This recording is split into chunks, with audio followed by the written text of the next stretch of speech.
अपनी शक्ति से 136 मिलियन पुने अंडे के अंदर से एक डायनासोर को दोबारा पैदा कर देते हैं, जो म्यूजियम के छत को तोड़कर वहां से भाग जाता है और एक ब्रिज के पास आ जाता है, जहां एक कपल गाड़ी से कहीं जा रहे होते हैं। तभी वह डायनासोर उस गाड़ी को पानी में फेंक देता है। फिर दूसरी तरफ हम एडेल नाम की एक लड़की को देखते हैं, जो एक जर्नलिस्ट और रिसर्चर होती है और वह कुछ लोगों के साथ इजिप्ट में आई होती है, जहां वो एक मम्मी को ढूंढ रही थी। और ये मम्मी एक डॉक्टर होता है जो कई हजारों साल पहले राजाओं की चिकित्सा करते थे। लेकिन जब वो सब एक पिरामिड के पास पहुंचते हैं, तभी दो चोर उनके पास आते हैं, जिन्हें पता था कि वह मम्मी कहां पर है। तब वह एडेल को उस जगह पर ले जाते हैं और एडेल अपनी नॉलेज से वहां पर एक खुफिया दरवाजा खोलती है, जिसके बाद सभी लोग अंदर जाते हैं और देखते हैं कि वहां पर बहुत सारा खजाना पड़ा हुआ है। तब वो दोनों चोर खजाने के ऊपर टूट पड़ते हैं, लेकिन तभी वो दोनों लालच की वजह से नीचे गिरकर मारे जाते हैं। जिसके बाद एडेल अपने आदमियों से कहकर उस ताबूत को बाहर निकालती है और उसको खोलने पर सच में उसके अंदर उस डॉक्टर का मम्मी होता है जो एडेल को चाहिए थी। लेकिन तभी एक प्रोफेसर कुछ आदमियों के साथ वहां पर आ जाता है, जो एडेल को पहले से ही जानता था। इसलिए वह उससे पूछता है कि तुम यहाँ पर क्या कर रही हो, जिस पर एडेल कहती है कि मैं इस डॉक्टर की मम्मी को अपने साथ ले जाना चाहती हूँ, क्योंकि मेरी बहन बहुत बीमार है और उसकी बीमारी का इलाज किसी के भी पास नहीं है। इसलिए मैं चाहती हूँ कि ये मम्मी मेरी बहन का इलाज करे। तब ये सुनकर वह प्रोफेसर हैरान हो जाता है और कहता है कि कोई मरा हुआ इंसान किसी का इलाज कैसे कर सकता है। तब एडेल बताती है कि अभी भी इस दुनिया में एक साइंटिस्ट है जो मरे हुए लोगों को जिंदा कर सकते हैं, और वो प्रोफेसर उस साइंटिस्ट को जानता था। इसीलिए वह कहता है कि वो साइंटिस्ट अब बहुत बूढ़ा हो चुका है और वह किसी को जिंदा नहीं कर सकता, जिसे कहकर वह अपने आदमियों से एडेल को बंदी बनाने के लिए कहता है। लेकिन तभी एडेल उसके ऊपर हमला करती है और बड़ी चालाकी से उस ताबूत को लेकर पानी के रास्ते वहां से निकल जाती है।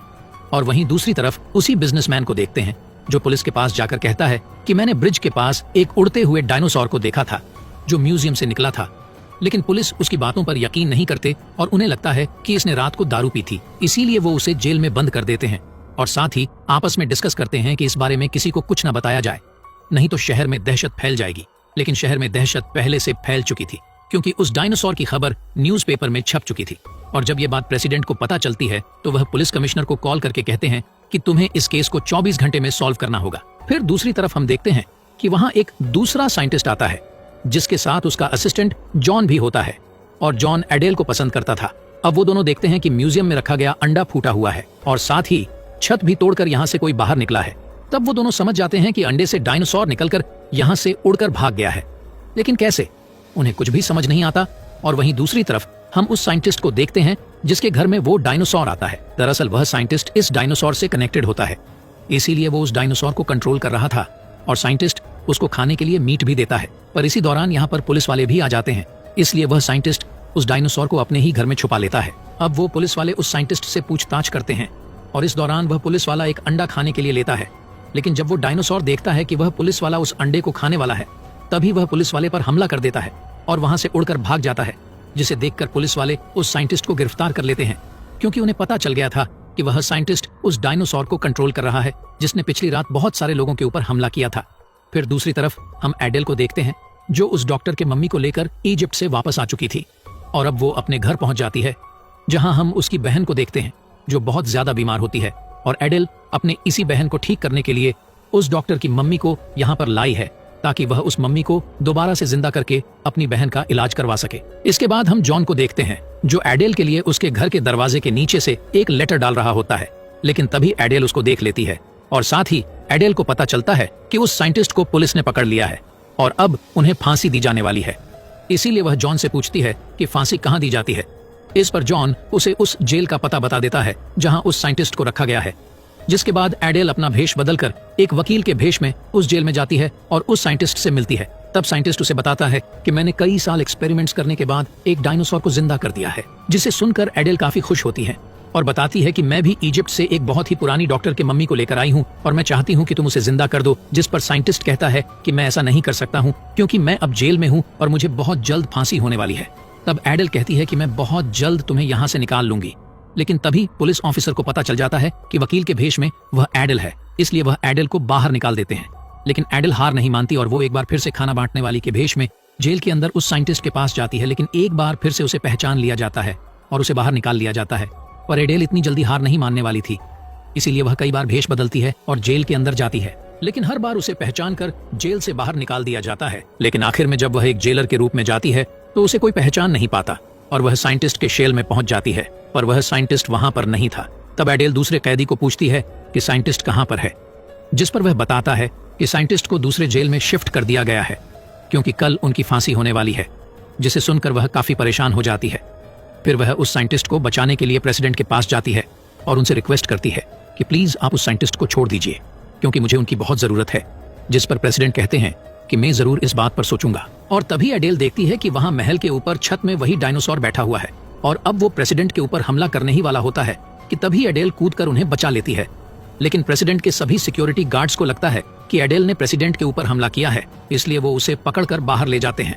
और दूसरी तरफ जॉन को देखते हैं, जो अपने साइंटिस्ट को बताते हैं कि वो रोज उड़ने वाले डायनासोर को खाना खिलाता है ताकि वह दूसरे लोगों के ऊपर हमला ना करे। और अब डायनासोर को भी इसकी आदत पड़ चुकी थी, इसीलिए वह हर रोज खाना खाने के लिए यहीं पर आता है। तब साइंटिस्ट को जॉन का ये काम बहुत अच्छा लगता है। फिर दूसरी तरफ हम एडेल को देखते हैं, जो नहाते हुए जॉन के दिए गए लेटर को पढ़ती है, जिस पर जॉन ने लिखा था कि उसे पता है कि डायनासोर कहां पर है, इसलिए वह तुरंत जॉन के पास जाती है और जॉन एडेल को डायनासोर के पास ले जाता है। तब एडेल जल्द ही डायनासोर से दोस्ती कर लेती है और उसकी पीठ पर बैठकर उड़ते हुए उस जगह जाती है जहां पर साइंटिस्ट को फांसी दी जा रही थी। लेकिन तभी वो डायनासोर की मदद से साइंटिस्ट को बचाते हुए वहां से उड़ाकर उसी जगह पर ले आती है जहां पर डायनासोर को खाना दिया जाता है और यहाँ पर जॉन और उसका साइंटिस्ट भी होता है। फिर वो सभी बात कर ही रहे थे कि तभी यहाँ पर एक पुलिस ऑफिसर आता है जिसे डायनासोर को मारने का काम दिया गया था और वो डायनासोर को गोली मार देता है, जिससे उस साइंटिस्ट पर भी इसका असर होता है क्योंकि वो दोनों एक दूसरे से कनेक्टेड होते हैं, यानी दोनों में से किसी को भी चोट लगेगी तो दोनों को दर्द होगा। और अब जब साइंटिस्ट अपनी आखिरी सांसें गिन रहा था तो एडेल उन्हें अपने घर ले आती है। तब साइंटिस्ट से कहते हैं कि तुम्हारे पास जितने भी प्राचीन चीजें हैं उन सबको मेरे सामने रखो। और जब एडेल ऐसा करती है तो साइंटिस्ट अपने शक्तियों से उन सभी चीजों को हवा में उड़ाना शुरू कर देते हैं।